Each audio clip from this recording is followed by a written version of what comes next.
تباز گلابی بکنیم همه کسا رقص و بازی بکنیم مبارک گفتار امیدوارا جمعه عمل بشن سلامت دایجا تقوی اسکر هم حضور داشته بیا تقوی اسکر هم سخن میکنم بیا یک خرچک برای تقوی جانی ما میزنیم تقوی اسکر یک دو سلام علیکم سویا دو سلام چه خیلی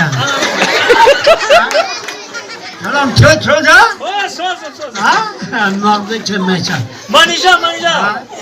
نزدیک بخواه بگو میکروفون جان شخص سلامت اون چه درو کنه وقت خوش شده دوی ما همی خونه همی چه وقت خود باشه جانی باشه آمد سلامت باشم تشکر زیاد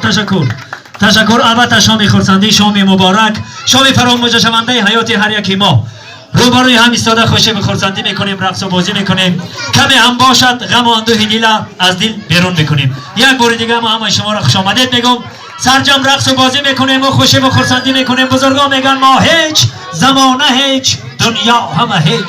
هیچ زیباری هیچ بر هیچ مپیچ دانی که زی آدمی چی میماند و بس مهر است و محبت است و باقی همه هیچ برای هیچ بودن ها رقص و بازی خوشی و خرسندی